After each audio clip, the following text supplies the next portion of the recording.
And this was also one issue. You know, there's about 5 days left to the guidelines that were put to lower the curve of the coronavirus to expire. Cessation of movement, curfew, 6 days, the 21 days ends. And there's been a lot of talk about whether the economy is going to be reopened or not. So there are certain quotes that the president had mentioned that has further fueled that echo. Fast-track consultations on the gradual reopening and resumption of education. This is a directive he gave to Professor George Magoha, who's the Education Cabinet Secretary. He also mentioned that I share in the heavy hearts of all the faithful who can no longer congregate. Does this then mean that the economy is going to be reopened after the 6th, which expires? So President Uhuru Kenyatta has once again hinted to the possibility of reopening the country in the coming days. In his Madaraka Day address, President Kenyatta directed Education Cabinet Secretary Professor George Magoha to fast-track the consultations with stakeholders in the education sector and provide a calendar for the resumption of education in the country. Chemutai Goin has more.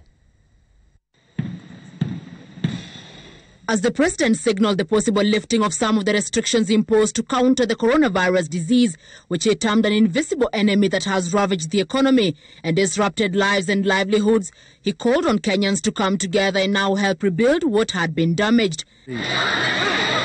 With schools having been shut for close to 2 months now, President Kenyatta directed Education Cabinet Secretary Professor George Magoha to move with speed and intensify talks with players in the sector and come up with guidelines on gradual resumption of learning. That the Ministry of Education fast-tracks and finalizes the ongoing consultations with all stakeholders that will provide us with an appropriate calendar for the gradual resumption of education in the country. Already the task force formulated to advise the ministry has submitted its preliminary report to the Education Cabinet Secretary, proposing among other things that schools resume in September.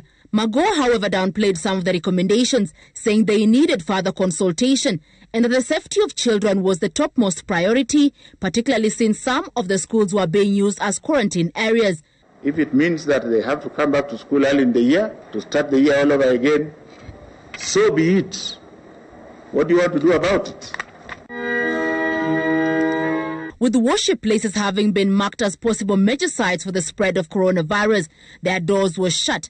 Today, President Kenyatta tasking Interior Cabinet Secretary Dr. Fred Matiang'i with the role of finalizing engagements with religious leaders on protocols that will limit infection in order to have religious centers reopened. And I share the heavy hearts of all the faithful who can no longer congregate and share in worship of the Almighty.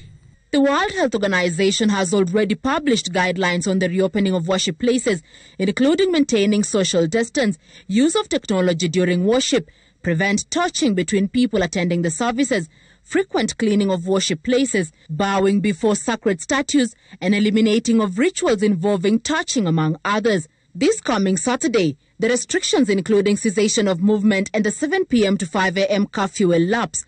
Kenyans are awaiting the president's address to know what next.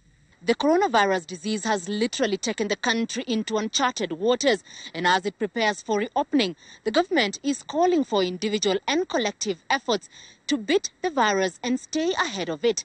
Chemutai Goin, Citizen TV, Nairobi.